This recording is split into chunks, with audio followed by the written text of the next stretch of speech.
کتاب محسن و زبان محسن میں سے حضور غوث اعظم کا ذکر چل رہا تھا کہ حضور غوث اعظم شیخ عبد القادر جیلانی رضی اللہ تعالی عنہ آپ نے جس بوڑھی عورت کی عرض پر یا اس کے کہنے پر یا اس کے رونے سے مضطرب ہو کر آپ نے اس کے بیٹے کے لیے دعا کی، اور وہ دلہا جو بارات سمیت 12 سال پہلے دریا میں ڈوب گیا تھا، اللہ تعالیٰ نے آپ کی دعا سے اس کو نئی زندگی عطا فرمائی۔ تو اور کہا یہ جاتا ہے کہ اس کے ساتھ جتنے لوگ ڈوبے تھے، جس کا پیچھے تفصیل سے ذکر گزر چکا ہے، ان کو بھی زندہ کر دیا گیا جن سے۔ تو آج وہیں سے جہاں سے یہ سلسلہ ہم نے ختم کیا تھا کہ میں نے وہ آپ کو ایک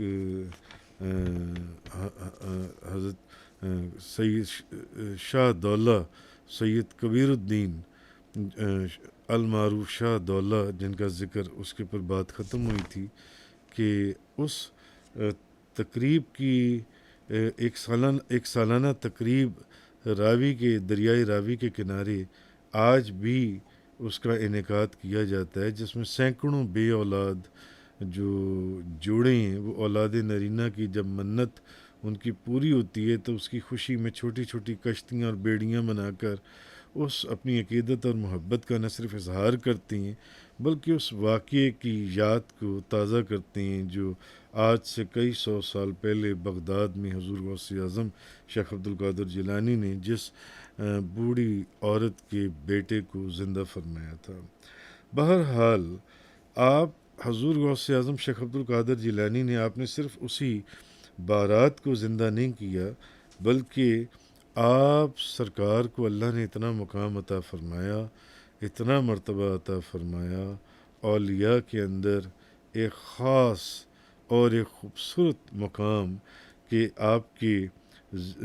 آپ نے بے شمار مردوں کو زندہ کیا۔ مثلا ایک مرتبہ آپ کے متعلق کتابوں میں آتا ہے کہ آپ تبلیغ دین کے لیے کردستان تشریف لے گئے، جہاں لاکھوں نصرانی عیسائیت پر قائم تھے، تو آپ نے ان کو سب کو اسلام کی دعوت دی۔ تو ایک پادری آپ کے سامنے آیا اور اس نے آپ سے مخاطب ہو کر آپ کو کہنے لگا کہ آپ ہمیں اسلام کی دعوت دیتے ہیں، تو آپ کے نبی کریم، آپ کے نبی کا ایک فرمان ہے کہ میری امت کے علماء جو ہیں وہ بنی اسرائیل کے انبیاء کی طرح ہوں گے۔ اس نے حضور غوث اعظم شیخ عبد القادر جیلانی سے یہ سوال کیا کہ آپ کے نبی کی ایک حدیث ہے کہ میری امت کے علماء بنی اسرائیل کے نبیوں کی مانند ہوں گے، نبیوں کی طرح ہوں گے۔ تو حضور غوث اعظم فرمانے لگے کہ کیا تمہیں اس میں کوئی شک ہے؟ بالکل، یہ آپ سرکار کا فرمان ہے۔ تو وہ کہنے لگا کہ بنی اسرائیل کے نبیوں میں تو حضرت عیسیٰ علیہ السلام بھی تھے، تو حضرت عیسیٰ علیہ السلام تو اپنی ٹھوکر سے مردہ زندہ کر دیا کرتے تھے، حضرت عیسیٰ علیہ السلام۔ تو اس عیسائی نے آپ سے یہ پوچھنا چاہا کہ آپ کے نبی نے فرمایا کہ میری امت کے اندر ایسے علماء بھی ہیں جو بنی اسرائیل کے نبیوں کی شان رکھتی ہیں، نبیوں کی طرح ہیں جو ان سے۔ تو بنی اسرائیل کے نبیوں میں تو حضرت عیسیٰ علیہ السلام مردوں کو زندہ کر دیا کرتے تھے۔ تو حضور غوث اعظم اس عیسائی پادری کو کہنے لگے کہ تم کس مردے کو زندہ دیکھنا چاہتے ہو؟ تو وہ آپ کے ساتھ ایک قبرستان میں گیا اور ایک پرانی قبر کی طرف ان عیسائیوں نے اور اس پادری نے اشارہ کرتے وہ کہنے لگے کہ اس قبر کے اندر جو بھی مردہ ہے آپ اس کو زندہ فرما دیں، ہم اس کو زندہ دیکھنا چاہتے ہیں۔ تو آپ نے اس پادری سے پوچھا کہ تم مجھے یہ بتاؤ کہ تمہارے نبی جب مردہ زندہ کرتے تھے تو کیا کہتے تھے؟ اس نے کہا کہ ہمارے نبی جب مردہ زندہ کرتے تھے تو وہ کہتے تھے قم بِإِذْنِ اللہ، اٹھ اللہ کے حکم سے۔ تو آپ نے جب یہ سنا تو آپ نے اس قبر کو ٹھوکر مارتے ہوئے فرمایا قم بِإِذْنِ، اٹھ میرے حکم سے۔ فوراً ہی قبر شک ہوئی اور مردہ زندہ ہو کر کھڑا ہو گیا اور آپ کی خدمت میں السلام علیکم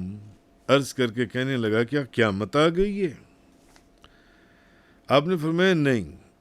ہاں یہ بتاؤ کہ تم کس دور کی ہو؟ وہ کہنے لگا میں حضرت عیسیٰ علیہ السلام سے بھی بہت پہلے حضرت دانیال علیہ السلام کے وقت اور زمانے کا ہوں اور انہی کے مذہب کے اوپر میں فوت ہوا تھا۔ اب یہ منظر جب ان عیسائیوں نے، نصرانیوں نے اور عیسائی پادری نے دیکھا تو وہ کہنے لگا نہ صرف یہ حدیث حق ہے کہ یعنی کہ میری امت کے علماء میں، میری امت کے جو علماء ہیں وہ بنی اسرائیل کے نبیوں کی طرح ہوں گے، وہ کہنے لگا نہ صرف یہ حدیث حق ہے بلکہ دین اسلام حق ہے۔ پھر اس کے بعد آپ نے اس مردے سے حضور غوث اعظم نے ارشاد فرمایا کہ تم قبر میں چلے جاؤ، تمہیں تو قیامت تک وہیں رہنا ہے۔ ہاں، اس واقعے کے بعد آپ کی بزرگی اور آپ کی کرامت کو دیکھ کر وہ پادری اور اس کی ساری قوم جو کئی لاکھ پر مشتمل تھی، سب کے سب آپ کے دست انور پر کلمہ پڑھ کر مسلمان ہو گئے۔ کہتے ہیں کہ حضرت سلطان صلاح الدین ایوبی رحمۃ اللہ علیہ جو ہیں وہ اسی کرد قوم بلکہ اسی پادری کے صاحبزادے تھے، اسی نہ صرف اسی کرد قوم میں سے تھے بلکہ اسی پادری سے کہا جاتا ہے کہ جس سے حضور غوث اعظم جس کے کہنے کے پر مردہ زندہ کیا تھا، اسی پادری کے بیٹے تھے جو آپ کے دست حق پرست پر کلمہ پڑھ کر مسلمان ہوا تھا، جو پادری، اور آپ سے بیعت بھی ہوا تھا۔ تو پھر وہ ایک مرتبہ بغداد شریف اپنے 10 سالہ بیٹے کو لے کر آپ کی خدمت میں حاضر ہوا، اس کا 10 سال کا بیٹا تھا، تو عرض کرنے لگا کہ حضرت میرے بیٹے کے سر کے اوپر اپنا ہاتھ رکھ دیں،